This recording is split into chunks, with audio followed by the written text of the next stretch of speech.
Heal pen कितने types के होते हैं, हील पेन के क्या क्या कोजेस होते हैं और हील पेन में आप क्या कर सकते हो हील पेन को कम करने के लिए। तो आपको भी कभी ना कभी हील में पेन हुआ होगा और आपको इस बात का डाउट होगा कि हील पेन आपको किस रीजन के वजह से हो रहा है या वो कौन सा टाइप का हील पेन है। जब आपको ये पता चलेगा कि हील पेन कौन से टाइप का है तो आप उसका बेटर ट्रीटमेंट कर सकते हो। पहला जो हील पेन है कि प्लांटर फैसाइटिस की वजह से कैसा हील पेन होता है, दूसरा हम बात करेंगे कि रेट्रोकैल्केनियल बर्साइटिस में कैसा हील पेन होता है, और तीसरा हम बात करेंगे कि गाउट जिसमें यूरिक एसिड लेवल हमारा बढ़ जाता है उसमें हील पेन कैसे होता है। हमारे पहला टाइप ऑफ हील पेन जिसे हम कहते हैं प्लांटर फैसाइटिस वाला हील पेन। तो जो प्लांटर फैसाइटिस है उसमें भी हील में पेन होता है और पेशेंट का सबसे कॉमन जो सिम्टम वो कंप्लेन करेगा वो है कि उसके मीडियल साइड पे जो हील है, एकदम आपका जो हील है उसके जस्ट मीडियल साइड पे पेन आता है। तो ये जो प्लांटर फैसाइटिस है ये बेसिकली क्या होता है, प्लांटर फैसाइटिस में जो हमारा फेशिया है, जो यहाँ पे जो फेशिया है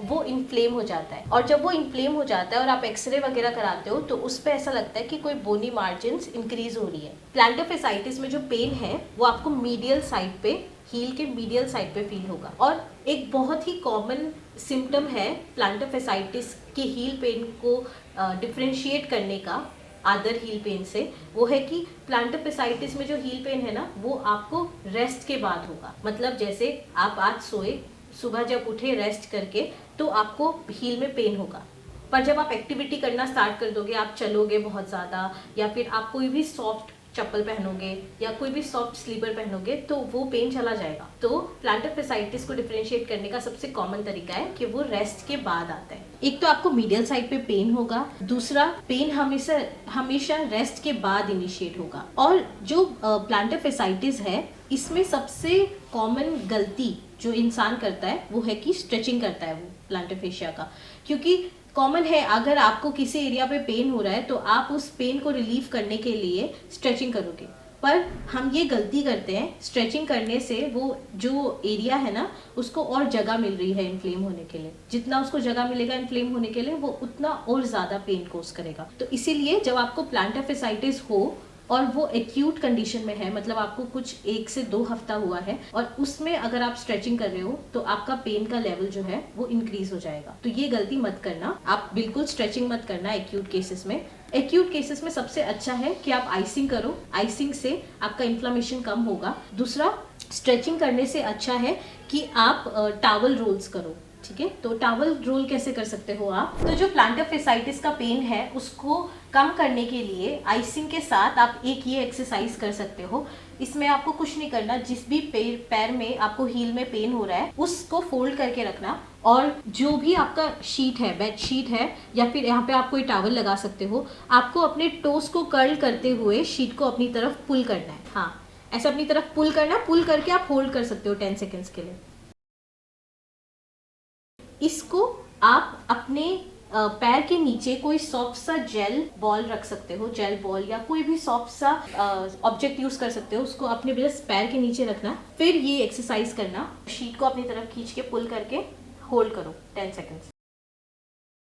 इस एक्सरसाइज से क्या होता है कि आपका जो पैर का इंट्रिंसिक मसल्स है वो वर्क करता है, और जब इंट्रिंसिक मसल्स को आप शॉर्टन पोजीशन पे लेके आते हो तो जो प्लांटर फेशिया है जो इन्फ्लेम हो रहा है उसका इन्फ्लेमेशन कम होता है, और जो प्लांटर फैसाइटिस का हील पेन है वो भी बहुत हद तक कम हो जाता है। जो हमारा दूसरा टाइप ऑफ हील पेन है वो आता है रेट्रोकैल्केनियल बर्साइटिस के वजह से। सो बेसिकली रेट्रोकैल्केनियल बर्साइटिस क्या होता है कि जो हमारा एक्किलिस टेंडन है, एक्किलिस टेंडन हमारे हील के जस्ट अबव होता है, एक्किलिस टेंडन के नीचे एक बर्सा होता है, ठीक है। जब वो बर्सा इन्फ्लेम हो जाता है उसको हम कहते हैं रेट्रोकैल्केनियल बर्साइटिस। तो रेट्रोकैल्केनियल बर्साइटिस का जो पेन आएगा हील में वो जस्ट आपको आपके जो एक्किलिस टेंडन है उसके नीचे फील होगा, यहाँ पे। तो अगर आपको यहाँ पे पेन आ रहा है तो वो रेट्रोकैल्केनियल बर्साइटिस का पेन हो सकता है। और इसका एक कॉमन सिम्टम ये है कि ये जो पेन है ना ये आपको अगर आप ज्यादा वॉक करोगे तो फील होगा, प्लस या आपको फुल डे फील होगा। जैसे प्लांटर फेसाइटिस का जो पेन है वो आपको रेस्ट के बाद फील होगा, और जब आप वॉकिंग वगैरह या कोई एक्टिविटी करोगे तो वो कम हो जाएगा, साइड हो जाएगा। बट रेट्रोकैल्केनियल बर्साइटिस का जो पेन होता है वो आपको होल डे फील होगा, और जितना एक्टिविटी करोगे उतना ज्यादा एग्रेवेट होगा। तो ये जो रेट्रोकैल्केनियल बर्साइटिस का पेन है, इसमें आप जो एक्यूट मैनेजमेंट है उसमें सबसे पहले तो आइसिंग कर सकते हो, आइसिंग बहुत हेल्प करेगा। दूसरा, इसमें टेपिंग बहुत हेल्प करता है, तो इस एरिया को अगर आप टेप से स्टेबलाइज कर दो तो पेन कम हो जाएगा। तीसरा, आप अल्ट्रासाउंड करा सकते हो, अल्ट्रासोनिक थेरेपी करा सकते हो इस एरिया का, उससे भी आपका पेन बहुत हद तक कम हो जाएगा। और मोबिलाइजेशन कर सकते हो, ट्रैक्शन देके थोड़ा बहुत मोबिलाइजेशन अगर आप करोगे तब भी हील में पेन बहुत हद तक कम होगा। आप अपना जो शू आप यूज कर रहे हो वो शू में कोई हील रेस यूज कर सकते हो, कोई सॉफ्ट सा हील रेस डाल लेना।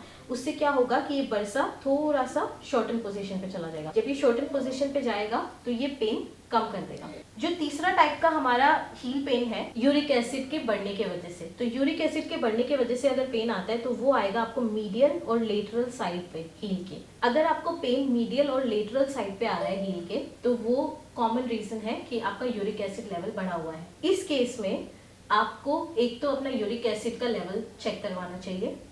आप कोई भी टेस्ट करवा सकते हो इसके लिए, अपने ब्लड का टेस्ट करवा सकते हो कि उसमें कितना यूरिक एसिड का लेवल इंक्रीज है। दूसरा, यूरिक एसिड का लेवल अगर आपका बढ़ा हुआ है और आपको ये पेन आ रहा है तो पहला तो अपने डाइट पे कंट्रोल करिए कि आप डाइट में वो सारी चीज़ें मत खाइए जिससे आपका यूरिक एसिड का लेवल बढ़ रहा है, और अपना वाटर इनटेक जितना हो सकता है उतना ज़्यादा कर दो। यूरिक एसिड के वजह से जो हील पेन हो रहा है उसमें आपको रिलीफ कैसे मिलेगा? एक तो जितना स्ट्रेचिंग करोगे, जितना काफ की स्ट्रेचिंग करोगे, जितना आप अपना इंट्रिंसिक मसल्स को स्ट्रेच करोगे उतना ज़्यादा आपको रिलीफ मिलेगा। ठीक है, बाकी डाइट मॉडिफिकेशन से तो वो सबसे अच्छा रिकवर होता है। ठीक है, बाकी यूरिक एसिड में आप क्या एंकल की एक्सरसाइजेस कर सकते हो और क्या हर एक हील पेन में आप क्या क्या एक्सरसाइजेस कर सकते हो, उसके बारे में जानने के लिए हम नेक्स्ट वीडियोस में डिटेल में वीडियोस बनाएंगे। ठीक है, अब इस वीडियो में इतना ही। अगर आपको कोई भी डाउट होता है तो आप कमेंट सेक्शन में अपना डाउट प्लीज़ मेंशन करिए, और ये बताइए कि अगर आपको भी हील पेन हुआ है तो आपको किस एरिया पे हील पेन हुआ है, और आपका डाउट क्लियर हुआ कि ये हील पेन आपको किस रीज़न की वजह से हो रहा है। Thank you.